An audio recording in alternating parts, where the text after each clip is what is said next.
So my name is Chelsea Cottrell. I am with LinkedIn. I'm your team's customer success manager for the Sales Navigator. So I've been working with Maria and the team for about 6 months or so. Really excited to be here, to be in Palm Springs with you all today. And what I thought we could do during this session is just talk a little bit more about who we are as LinkedIn, some tips and tricks on how you can build out your brand on the social network, tips to update your profile, etc. And then we'll also go through a really foundational session of building out your Sales Navigator account and quick tips and tricks that you can use to start to leverage the tool to help you save some time, create automation, and really start to tap into those target accounts and into those leads that you're prospecting. So to kick it off, I just want to see, is there anyone without a LinkedIn profile today? Or does everyone have a LinkedIn profile? Awesome. We're off to a great start. This is good. Cool. Does it have your picture attached to it? Is it, okay. Is it a Mine does if you put it there. We can do that. Hey, you want your headshot? That's what, this is good, because we have a checklist for you. Yeah. There we go. Step 1 of your profile, add a profile picture. So we're already getting set up for success here. So about LinkedIn, we are going to be the world's largest professional network. So unlike our competitors and different providers, we are first-party real-time data. We are the social network people come to when they get the promotion, when they've recently changed jobs, or they're posting thought leadership content. That will all be available for you on LinkedIn. We're really excited because as of this year, we've crossed 1 million members globally, and we also work with 68 million different companies. What we found is there are 7 job changes per minute on the platform, and per minute, people are making 13,000 connections. So it's a great place for you to start as you're thinking of a different way to stand out from those other people as you're continuing your prospecting efforts. The number one question I get as we're thinking of, okay, well, I have a LinkedIn page. What's the biggest difference between LinkedIn and Sales Navigator? So there's a few different areas that we're going to be different. The first one is when you're thinking of your LinkedIn profile, it's going to be mostly people that you currently work with, you worked with in the previous positions, colleagues from past companies, people you went to university with, etc. When you tap into Sales Navigator, we're going to be able to help you find people that you're actively prospecting at your target accounts. And there's not going to be any type of limitation around the types of people and accounts that you can search for. And we'll go into the differences more during the demo. So when it comes to setting yourself up for success on a professional network, just wanted to walk through some pretty basic tips for you all to help make sure that your profile is standing out to your prospects and to those target accounts you're working with. So I always like to start with this screenshot because I feel like this is Who picks it out? this is so coincidental too. When you walked in, I was like, oh my gosh, my example sucks. It's much better looking.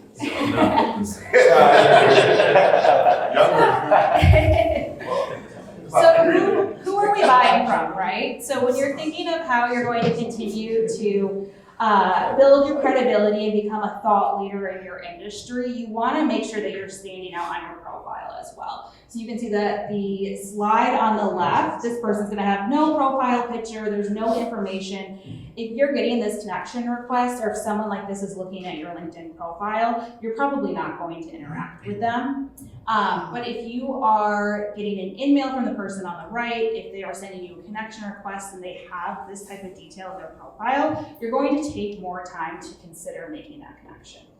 The first one's probably mom. Yeah. That's probably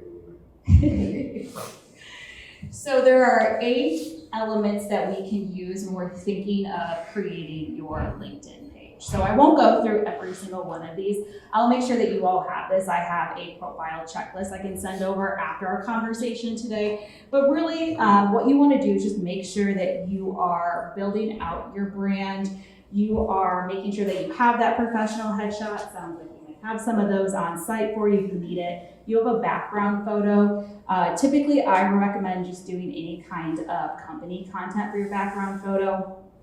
And then lastly, making sure you're detailing out your experience so that way you're continuing to position yourself as a consultant in the space.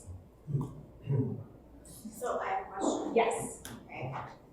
I have seen it both ways. So I have seen, and it tends to be people that have more experience or that are more senior leaders. Yeah. They just have their titles and the years that they worked at companies, right? I rarely ever anymore, other than maybe a summary, see like bulleted items on exactly what entails somebody's current experience or past experience. So what are you seeing? Like, what is the trend? Is it going more towards like a, hey, you need to reach out to me for my full resume. I don't want to necessarily give it all for free, right? Yeah. Or is it the access level of, say, someone that can lock down their profile so you can only see so much? Like, what do you recommend and what are you seeing? Yeah, I think that's a great question. I think it really depends on the industry that you all are in and the function that you're in as well. So especially being more in a sales role, I typically lean towards the public side, adding more detail to your profile because again, that's just going to showcase the experience that you've had and it's going to position you more, to make you feel like, make the buyer feel like you are more knowledgeable in the space than if you have this information blank. Another thing that I like to make sure that we are always adding in is just a headline and summary. Again, this is really going to position you as someone who is educated in your industry and going to be a trusted advisor. We recommend having this be 40 or plus more words, just depending on what you wanted to add in here. And then detailing your experience. So again, to Maria's point, this is something dependent on function and on your role. One thing that we do see though is people that have this detailed experience, they're gonna get 8 times more profile views and they're going to get more connection requests. So as you're thinking of building out your web of influence and just thinking of different ways to build out connections on the network, this could be a great way to do so. And then my next few tips are just going to be different ways to help you stand out. So when you're thinking of the organizations that you're involved in, nonprofits that you might volunteer with, your previous education, depending on university, master's programs, etc., anything that you're involved in, put that on your LinkedIn profile because as you start to use Sales Navigator, that's going to be a lever that you can pull to see if someone's a warm introduction for you. So if you, let's say, work for or you volunteer for a charity and you find that one of your prospects is also part of that organization, that's a great way to break the ice with that person if you are doing a cold outreach to them.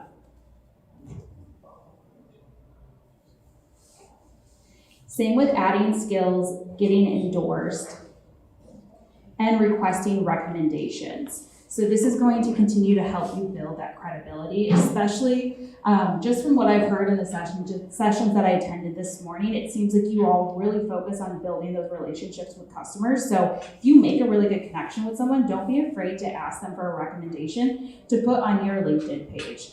I'm sure you all feel very similar, but if you are looking to get a service or get some sort of provider, I know right now with myself, I have a lot of house projects. And finding an electrician, if I need a contractor, I'm going to ask my friends and my neighbors who they're using and who does a good job because word of mouth from people you trust is always going to be the strongest. I do think that also having recommendations from individuals kind of bolsters the fact that you're a real human being. We are seeing a serious issue with AI-generated LinkedIn profiles. In fact, just with Bridgepointe in general, we found several employees that are not really employees that were AI-generated profiles or that were bots or whatever. But having recommendations, you have to actually be tied to a legit profile. Like you have to be a human. Is that with a verified thing? I think that's part of it, right, the verify? I can look into that more too, specifically for verified. I do know that we have a few different steps as you create your LinkedIn profile to ensure that you're a real person. We focus a lot on data quality and just data security as well too. So it's something we could also talk about those AI generated profiles as well. Yeah. I've always thought of LinkedIn as a way to find a job. Yeah. When I'm looking for a job, it feels like I should be looking at it more as a prospecting tool. Absolutely, yes. That is always my end goal when it comes to these types of conversations, because think of the type of people who are on the tool today. One thing that I have not covered yet within the slides is we start to think about, again, making sure that you are going to be a thought leader in the space is don't be afraid to post on LinkedIn about your professional accomplishments.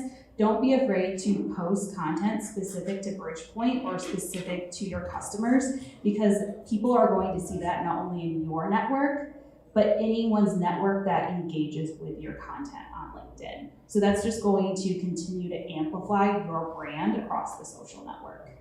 And just for those of you that don't have our syndication or marketing or social syndication, we can post on your behalf several times a week. So Jean, who's right over there, leads that effort on the team, and any blog that we post, any podcast episode that we post, we keep it very general. So like if we hire someone or anything like that, that doesn't get posted on your account. And it's really just kind of meant to be air cover for you guys. It's not meant to replace posting. We still encourage you to post organically, and maybe post things that aren't necessarily work related, because that also is important, make that human connection. But we do have that program, so you don't have to post every single day if you don't want to. You should. Yeah, that's a great call out too. And that's something where when you're thinking of what to post, obviously thought leadership content, industry specific content, but you can also post personal milestones as well. So if you recently get married, have children, have grandchildren, people like to see that on LinkedIn, because in this digital world, it's just going to make that human connection. And that's really what Sales Navigator is about. So before I get into the demo of the tool, are there any just general questions on LinkedIn? Yeah, go ahead. General questions, especially since we were just talking about post frequency, as an individual and as like a business page, what would be your recommendation for post frequency as far as consistency and just kind of gaining traction, like small snowballs, and getting out to a broader audience as an individual seller and as like if you're running a business page? That's a great question. So that's one thing. I actually just did a section on this, and I have quite a few resources on best practices when it comes to becoming a thought leader on LinkedIn. So I'll make sure to send those over after our conversation this week as well too. When you're thinking of when to post, typically what we have found is that posting on Tuesdays, Thursdays, and I believe it's Fridays are the 3 days with the most engagement. And then also posting at a few different times a day are going to give you the most engagement as well too. So one of those times is going to be like 6 to 7 a.m. because unfortunately everyone wakes up and checks their phone. That's something I'm trying to get better at not doing. Another time will be around 2 p.m. because that's usually like the work slump. Like people are like taking a break, they're going for a walk, things like that. And then also after 8 p.m. So that'll be another high time for engagement. So those are things to keep in mind. And then one other thing too is kind of to my previous point. So if you're posting content on LinkedIn, think of that as like a snowball too. Is like you're posting it on LinkedIn. Let's say Maria likes something that I posted on LinkedIn. All of her network is then going to see my piece of content based on my privacy settings. And so that way it's going to continue to build your engagement and potential impressions.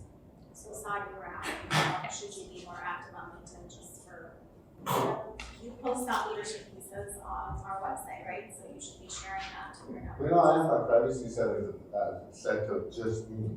That's what I'm reading. Oh, okay. Right? And then I'm sitting next to Nate, showing the recommendation. If he asked every one of his customers after a sale or a recommendation, even if 50% said yes, would you have a few thousand up there? Like, I mean, and that's going to get blasted to everybody. That's like very important to my contacts and our contacts.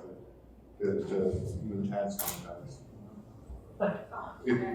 Oh, It's like a snowball marketing effect. It really, and same thing for all of us, right? And then Chad, I So think you had a this question is too. very helpful. What does engagement mean? Yeah, that's a good question as well. So when you're thinking of engagement, it's any time that someone likes, reacts, or comments on your post. So if you post on Is that the same thing as an impression? impression is going to be different. So impression, so I actually used to, so transparently I used to work for a third-party social media management platform in my previous life. And when we were thinking of content engagement strategies and how we would go off usage metrics, typically I recommended focusing more on engagements than impressions, because engagements, as I was saying, is like comments, likes, engaging with the piece of content. Impressions typically means that they might have seen the post, whether it's Maria's network has seen my piece of content because Maria liked it, etc. So I, in my personal opinion, think impressions are a little inflated of a number. I would focus more so on engagements, but that's just my personal opinion. Isn't that like advertising? Somebody may have seen it or somebody clicked on it. Your impression would be somebody clicked on it. I think it just depends on the Engagement would be somebody clicked on it. Yeah. Impression would be they might have seen Yeah, impression is they could potentially have seen it because they're a part of the network. it. Yeah. I have a question. So I use LinkedIn for business and Facebook for sharing other things. Yeah. It seems like you guys are blending. Is there any best practices around that? I mean, is that what people should be doing? Because I feel like it's like a lot of people are sharing a lot. People under 30 are not. So how about the other one too? You and I are. I'm just curious, because it seems like Yeah. it's becoming Facebook. Yeah. Yeah, but I think it's a little bit more curated from just Facebook, so I think that what I see is a lot of people in the industry sharing, they're at an event, they're at a tech summit. That's personal, but it's still work related, right? So I think they're sharing things that are more relevant to their work, that are still at a personal level. It's a delicate line. Like I would say anything that you all are doing here, you could share that on your Facebook page or Instagram handle, and you could also share it on your LinkedIn because you're here for a work conference, right? And that's something even myself included too. I could post this on my Instagram. Thank you, Bridgepointe, so much for having me today, but I also can post that on my LinkedIn. I would say if anything is like specific to like what you did last weekend, I keep that more so on the Facebook page. If it's, again, going back to the milestone, maybe you got married, grandchildren, etc., I still think that's okay to share on LinkedIn, but in smaller doses. Good question, though. Yeah. From an algorithm standpoint, so I mean, if you're on TikTok, right, and Yeah. you want the highest engagement, you want the most people to see your comments, even without engagement criteria, you follow a trend, you follow a music sound or whatever. What would be the best practices or what's currently trending on LinkedIn that's catching the algorithm, or how does that kind of look? Yeah, I would say I'm not 100% sure on the algorithm component of it, of what's going to make you most relevant when it comes to algorithms. I can get back to you all on that after our conference this week. I would say when it comes to most successful content on LinkedIn, though, we would see short videos with the subtitles as well, too. Because people typically are digesting this information on their phone when they're commuting to work, etc. So being able to have a quick video that's catching people's attention, but also has the closed caption on because they probably don't have the sound on. Those are typically what we see. We usually recommend the videos about 90 seconds or less. That was a perfect segue. So there's been some buzz recently around LinkedIn Reels. LinkedIn what? Reels. Reels? Okay. And is it, first of all, has that been launched across the whole platform? Because I feel like some people haven't seen it yet. Yeah. And how important the algorithm I'm sure it's going to be. Ooh, I actually don't know the answer to that. I'm not super familiar with the LinkedIn Reels yet, but I'm gonna look into that more. Because I know that a lot too, and I'd be curious to get everyone's opinion on this. One thing I hear from a lot of my customers that are in direct sales is they're doing a lot of videos as well too when it comes to reaching out to prospects, cold calling, etc. That's not something that I'm supporting necessarily on, or that's not something Sales Navigator is supporting today. We don't have that functionality, but I do feel like I hear that a lot more lately too. Actually, well, raise. We're selling to everybody. Yeah. Should best practices around religious content, political commentary, things like that. Is that a LinkedIn? Yeah. Unless we're specifically, no, right? Yeah. Bridgepointe, is that? I think like today, like let's say example you went and voted today, I think you could say you voted. Unless we're trying to sell specifically to a particular group. Right, We're so targeting. we as, and again, this was more of a, of course, we've got strategists in the room who are not technically Bridgepointe employees.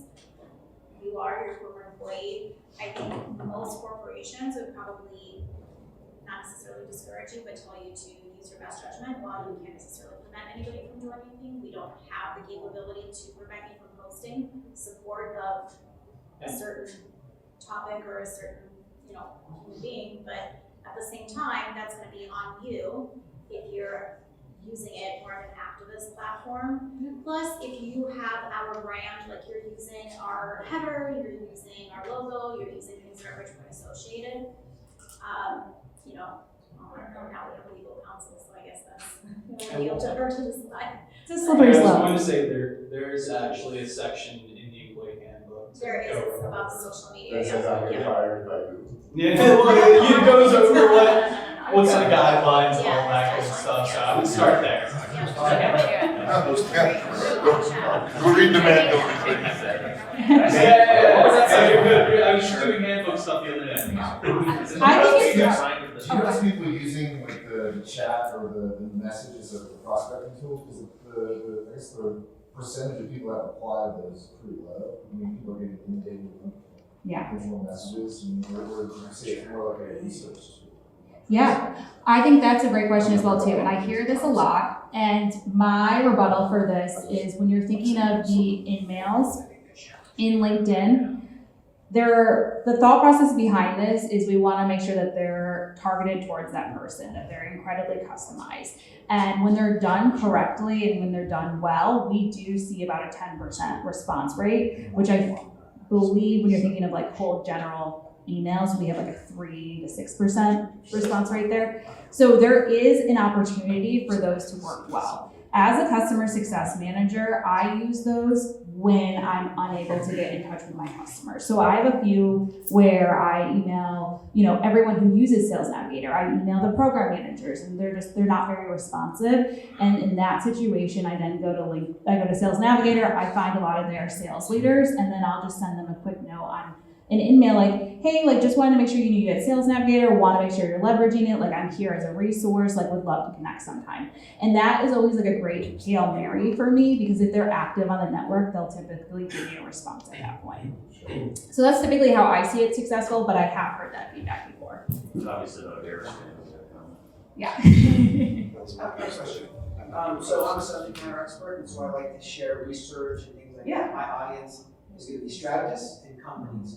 So what's the best way to get it out there? I mean, you hashtag so many, other organizations. I mean, what's the best practice? Yeah. Tagging brands is always a great way to do that. Tagging different people. It goes again back to the connection example. So if you're tagging your colleagues, if you're tagging brands, etc. on LinkedIn, then more people are going to see that, because that content is going to be amplified. And just, Yeah. if I can add to that, we find a lot of success in, so let's say you were gonna do what you just said, post, it was great, creative, and I want to talk about guys that pick your data center spot. Let them know ahead of time that you're tagging them and get them to react immediately with your post.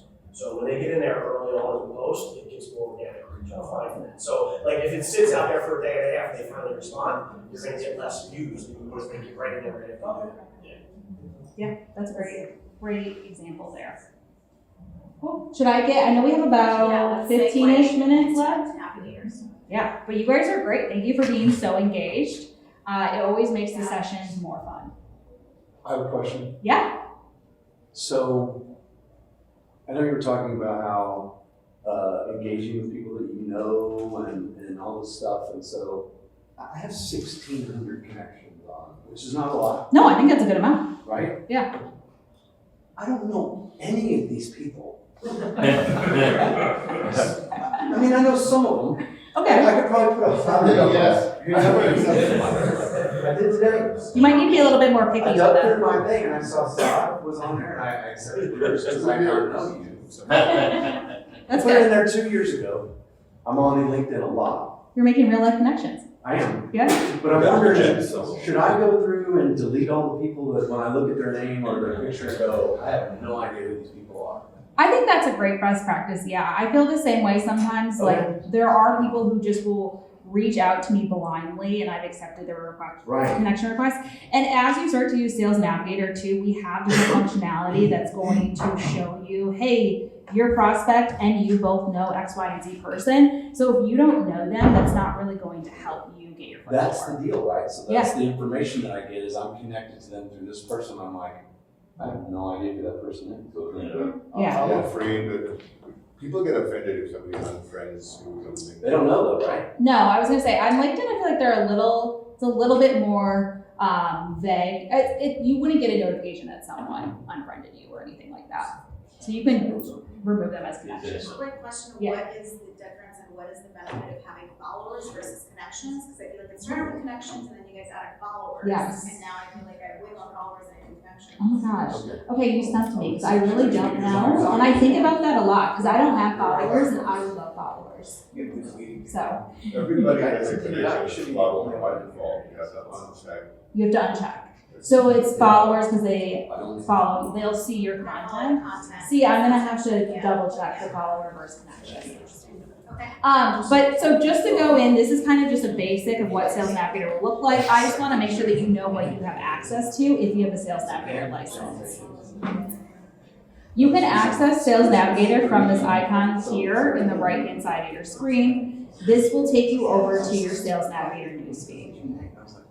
So on the subject of who should I be connected to, what if I don't know this person, etc. What's nice about Sales Navigator is this is going to give you a clean slate. So the only people that you're seeing in this newsfeed are people that you're telling Sales Navigator you care about because you're saving them as a lead in our system. So think of this as your morning newspaper. The more people that you're saving, the more populated this will get with your prospects' content. But what's the priority account? Priority accounts are going to be accounts that we have recently saved or they're starred as high priority. So you can either star them here. Netflix, I actually saved yesterday, so that's why it's showing up on my list. So anything that happens on Netflix, you'll get alerted to. So anything that happens on Netflix, because I saved this account in Sales Navigator, I'll see specific types of alerts here in my newsfeed. So if people from that company are researching my brand, if they recently had growth, if they're at risk, suggested leads, new decision makers, etc. Okay. So the cool thing about Navigator, and I don't know if she's gonna get into this, is it'll show you intent, company intent, which Joel and I will talk about for 345, but it's all connected with all of the things that they're releasing in Salesforce. So companies show intent, and then you can actually go in and you can see who is looking at your company. Yes. What does that mean? Show intent.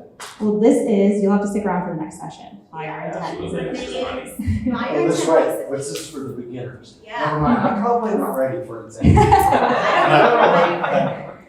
So many times what happens is we sell something to somebody and then they leave the company and we lose the account because they're no longer not tagged on because the person has left and we lose the revenue. Yes. But This will keep, make this sure will- that yes, not only Yes. where what company they went to that we've successfully sold to, but who took the job. Exactly, yep, so this Yes. will not only tell you that, but it'll tell you if somebody from the previous company is continuing to still. Is there a engage. discount code? We have some free licenses we can make. Yes. Okay. There you go. Yes. So, and we'll get more into how we're able to understand when people have left companies, when they've been promoted, et cetera, in our next session. This one is more so just like, this is how the tool works. If you have specific account lists, so if you have an Excel file with all of your target accounts, you can easily update that and add it into Sales Navigator here. So that way we have an understanding of what accounts you care about most. You can also go into an account. So let's say I go into Google and I can hit save right here. And so now, again, any of those notifications I went over, they go through Google. I will now see that on my home screen. Yes. Question, so this connects us with, obviously she's working at a company that we're prospecting with. Are there any, Zoom info integrations for sales, like, 'cause I know when I'm on Zoom info, I Yeah. can click into a LinkedIn profile. How does that look from Sales Navigator into Zoom info? Yeah, that's a great question. I don't have access to Zoom info, so I'm not 100% sure what it would look like the reverse way around. I do know that there is the extension. Do you all have the extension enabled today?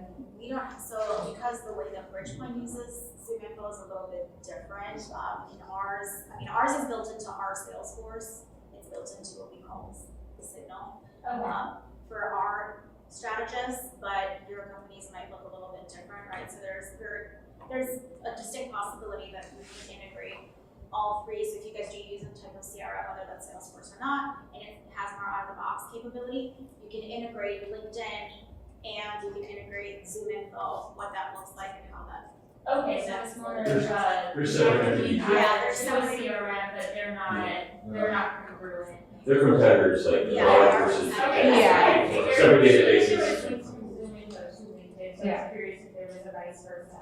Typically, what I recommend for workflow-wise is use Zoom info to get the email addresses. You have the contact information in it. Then use Sales Navigator to data validate. So make sure that person still works there because they're scraping data from our network. So we'll typically have more accurate real-time data so that way you can kind of go back and forth and use it that way.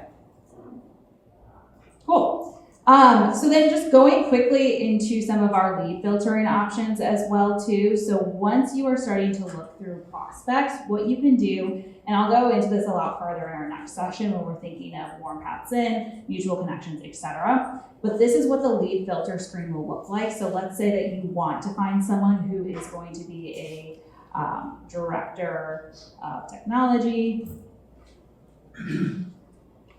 So this is going to show me every person on LinkedIn whose job title is Director of Technology. You can see that there are 44,000 different results here, right? So this list is not sustainable. It needs to be narrowed down. So what you can continue to do here is maybe I only care about people who are directors of technology based on my accounts, the target accounts I've uploaded into Sales Navigator. So now you can see based on the target accounts that I care about most, there are 94 different people who would call themselves the Director of Technology at my target accounts. Yeah. Why does Mr. Paganini have a high buyer intent?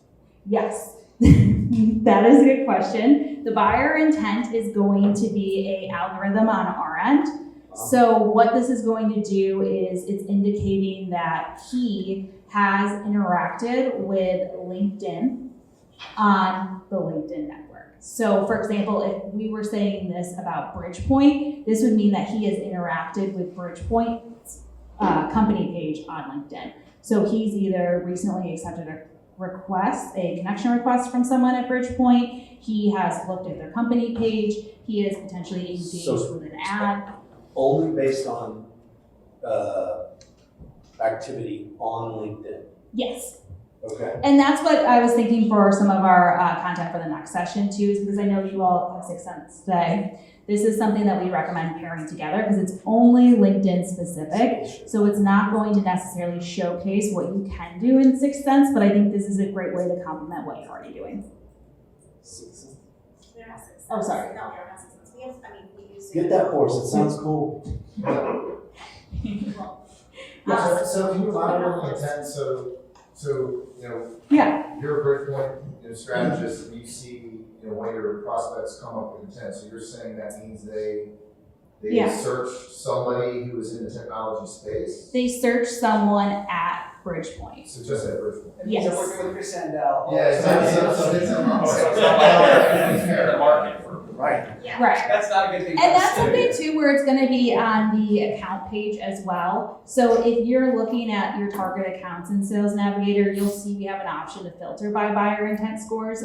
So you'll be able to decide based on what we've done on our algorithm, they either have high, neutral, or I would say low, moderate, high, and I think it's neutral buyer intent score, just based on different activities we're tracking on our side. But I want to keep going on Sure. this line. Do you have data that says that people are using LinkedIn to search for product solutions? We do have a category in our lead filtering. It's going to be category interest, where people might potentially have interest in a specific category. I would say I don't see this used as often because people in this day and age aren't necessarily going to LinkedIn and looking up like auto repairs, things like that. You can do those intent searches on You're Signal. sending us other intent data. Well, not me personally. Well, no. Yes. That's through the So- Signal, that's our Well, CRM. here's where the caveat is. If that's for stuff that we've sent out there that they clicked on. No, it is not. So here's the cool part, and I don't want to reveal too much because Sterl and I are talking about it in our session, but I actually did an interesting experiment. I randomly found that this is a giant company, obviously, but somebody from Lockheed Martin had serious high intent on LinkedIn. I went into Zoom Info on the Salesforce hire in the Signal, I'm in that account just by the way. and it actually showed that they had high intent on Zoom, like our intent capabilities, also for a couple of different practice areas. I found several individuals, I was able to pull their emails, enroll them in campaigns, reached out to them, connected with them, specifically matched up their titles. So it does take a little bit of detective work, but these are now very high quality, high intent leads. What? Okay, well, let's talk about it. That's a different session. Anyway, so I mean, it does take it to, you're able to utilize both platforms because they both contain different sets of information, but once you're able to do that, once you're able to actually kind of scrub that data, that is, I mean, those are high quality leads that are very clearly engaging with not just LinkedIn, but our content. I know that this individual was on our website. But they go into Bridgepointe's LinkedIn profile because they saw you prospecting them, it could show up in your LinkedIn intent, right? Not necessarily. That's not necessarily how it works, but that's why I triple checked and made sure that I looked in our Salesforce data, which is completely separate from LinkedIn. And it also goes by title, so I was trying to match up the different titles, and I was able to narrow it down to only a couple of individuals. And then I enrolled them, I mean, this took a little while, it took several weeks, right? Enrolled them in campaigns and then built up that score from, like, it's basically a trifecta, right, of how I was able to do it. So it does work, and then having them engage with our actual content, I was able to see that you're right, after I engage with that person, all of a sudden they're on our website, they're looking at our stuff. So they started looking on our LinkedIn page, and now they've migrated to other pieces of collateral and assets that we have. Schumacher, Yeah, that's correct, yes, 100%. So one of the things that we've done for prospecting or intent or selling specific supplier products is to look at people's jobs page. What are they posting? What open recs are there? And Where what those skill are. set, what clouds, whatever technology are they focus on hiring tech staff for? Yeah. Can we put that in here and look for, hey, somebody posted a job on LinkedIn that's looking for SAP, because that's coming up in 2 years. SAP basis admin migration, something to that effect. We have some headcount insights, but it won't be as granular as what you're describing. So When somebody posted a job for a SQL administrator, something like that, maybe. like it wouldn't necessarily even be the job posting. It would just be when you go to an account page in Sales Navigator, so you can see the employee headcount, distribution, how many new hires. But it's not going to tell you the Okay. specific people, Thank job openings. And then I'll also show you in our account IQ section as well too. It'll show you some headcount. Last time, yeah, All the questions are good. they are very. So, Gene, when he posts the stuff that you guys have, Yeah. do y'all have little hooks in there that track the people that are doing that? And so, We hope once we get them to engage with if our they stuff. click on my post, do you track them all the way through? Like, We do track them all. if you cookie them at that point, you can track them all the way through? Yeah. They come to our page. Can I clarify that? Otherwise, Thank you.